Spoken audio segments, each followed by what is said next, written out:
ಇನ್ನು ಬಿಪಿಎಲ್ ರದ್ದಾಗಿದ್ದಕ್ಕೆ ಹಾವೇರಿಯ ಕುಟುಂಬ ಒಂದು ಕಂಗಾಲಾಗೋಗಿದೆ. ಕಚೇರಿಗಳಿಗೆ ಅಲೆದು ಪಾಪ ಮಹಿಳೆ ಹೈರಾಣಾಗಿದ್ದಾರೆ.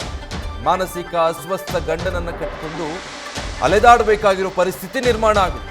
ದೇವಿ ಹೊಸೂರಿನ ಕೀರ್ತಿ ವಿಠಲ ದಾಮೋದರ ಕುಟುಂಬ ಈ ರೀತಿ ಸಂಕಷ್ಟಕ್ಕೆ ಸಿಲುಕಿರೋದು. ಗೃಹಲಕ್ಷ್ಮಿ ರೇಷನ್ ಪಡೆದ ಹಣ ಸಿಗದೆ ಪರದಾಡ್ತಾ ಇದ್ದಾರೆ. ಆಸ್ಪತ್ರೆಗೆ ತೋರಿಸ್ಕೊಳ್ಳೋದಕ್ಕೂ ಬಿಪಿಎಲ್ ಅನುಕೂಲ ಆಗ್ತಾ ಇತ್ತು. ರೇಷನ್ ಒಂದೇ ಅಲ್ಲ, ಈಗ ಬಡವರು ಎಲ್ಲಿಗೆ ಹೋಗಬೇಕು ಅಂತ ಮಹಿಳೆ ಅಳಲು ತೋಡ್ಕೊಂಡಿದ್ದಾರೆ. ಕಾರ್ಡ್ ಬಂದಾಗೈತ್ರಿ, ರೇಷನ್ಗೆ ಹೋದ್ವಿ, ರೇಷನ್ ಇಲ್ಲ ಅಂತ ಕಳಿಸಿದ್ರಿ. ಅವ್ರು ಬಂದಾಗೈತಿ ನಿಮ್ ಕಾರ್ಡ್ ತಹಸೀಲ್ದಾರ್ ಆಫೀಸ್ಗೆ ಹೋಗು ಅಂತಂದ್ರಿ. ನಾವ್ ತಹಸೀಲ್ದಾರ್ ಆಫೀಸ್ಗೆ ಹೋದ್ರ ಮ್ಯಾಲಿನಿಂದನ ಬಂದ್ ಮಾಡ್ಯಾರ ಅಂತ ಅಂದ್ರಿ ಅವ್ರು. ಹಗ್ಲೆಲ್ಲ ನಾವು ಬಾಳ 3 ತಿಂಗಳಾಯ್ತ್ರಿ ಅಡ್ಡಾಡಕ್ ಕುಂತು ನಾವು ರೇಷನ್ ಕಾರ್ಡಿಗಾಗಿ. ರೇಷನ್ ಕಾರ್ಡ ಬಂದ್ ಮಾಡ್ಯಾರ್ರಿ ಅವ್ರು. ನಮ್ದು ಆಸ್ತಿ ಇಲ್ಲ ಏನಿಲ್ಲ ರೀ, ನಾವ್ ಕೂಲಿ ಕೆಲಸ ಮಾಡ್ಕೊಂಡು ತಿನ್ನೋರಿ. ನಮ್ಮ ಹಸ್ಬೆಂಡ್ ಮಾನಸಿಕ ಇದು ಇದ್ದವ್ರಿ ಅವ್ರು. ಅವ್ರಿಗೆ ದವಾಖಾನಿಗೆ ಅಂತ ಬೇಕ್ರಿ, ದವಾಖಾನಿಗೆ ಕಾರ್ಡ್ ಬಂದಾಗೈತ್ರಿ. ಮಗಳಿಗೆ ದವಾಖಾನಿ ಬೇಕು, ಶಾಲಿಗ್ ಬೇಕ್ರಿ. ನಮ್ಗ ರೇಷನ್ ಇಲ್ದ ವಜ್ಜೆ ಆಗೈತ್ರಿ. ನಮ್ಗೆ ಅದ್ರ ಮೇಲೆ ಜೀವನ ಮಾಡ್ತೀರಿ ನೀವು? ಅದ್ರ ಮೇಲೆ ಹೌದ್ರಿ. ಕೇಳಿದ್ರ ಅವ್ರು ಇಲ್ಲ ಮ್ಯಾಲಿಂದ ಅವ್ರು ಆದೇಶ ಬಂತು ಅಂದ್ರೆ ನಾವ್ ಮಾಡ್ತೀವಿ ಅಂತ ಅಂತಾರಿ. ಹಗ್ಲೆಲ್ಲ ಕೇಳಿದ್ರ ನಮ್ಮ ಯಜಮಾನ್ರಿಗೆ ಮಾನಸಿಕ ತತ್ವ ಐತ್ರಿ ಅವ್ರು. ಅವ್ರು ಗೊತ್ತಿಲ್ಲ ಮ್ಯಾಲಿಂದ ರೇಷನ್ ತಗೊಂಡಿಲ್ಲ ಅಂತ ಹೇಳ್ತಾರ್ರಿ ಅವ್ರು.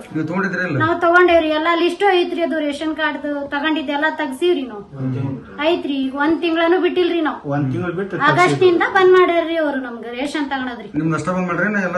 ನಮ್ದಷ್ಟೇ ರೀ, ನಾವ್ 4 ಮಂದಿ ಅದೇವ್ರಿ. ಹೇಳೇವ್ರಿ, ನಾವ್ ಎಲ್ಲಾ ತಿಳಿಸಿ ಬಂದೇವ್ರಿ. ಅವ್ರು ತಾಲೂಕ್ ಕಚೇರಿಗೆ ಅಲ್ಲೆಲ್ಲಾ ತಿಳಿಸಿ ಬಂದೇವ್ರಿ. ಅವ್ರು ಚಾಲು ಮಾಡ್ತೀವಿ ಅಂದವ್ರು ಇನ್ನೂ ಚಾಲೂನೇ ಇಲ್ರಿ. 3 ತಿಂಗಳ ಆತ್ರಿ ನಾವ್ ಪರದಾಡಕ್ ಕುಂತ್ರಿ. ನಮ್ಗೂ ಮಾಸಿಕ ಆಗೈತ್ರಿ.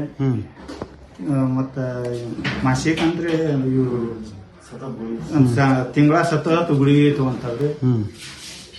ಈಗ 3 ತಿಂಗಳ ಆಯ್ತ್ರಿ. ನಮ್ಮ ಮನಿ ನಡ್ಸದ ವಜ್ರಿ ಇಲ್ರಿ. ಅಲ್ಲಿ ಡಿಸಿ ಆಫೀಸಿಗೆ ನಮ್ಮ ಅಣ್ಣಾರ್ ಹೋಗಿದ್ರಿ. ಅವರು ಇಲ್ಲ ಅದನ್ನ ಸರಿ ಮಾಡಿಕೊಡ್ರಿ, ಅವ್ರದ್ದು ತಿಂಗಳಾನು ತೊಗೆ ಬಂದಾರ. 1 ತಿಂಗಳನ್ನ ತಪ್ಸಿಲ್ಲ ಅವರು.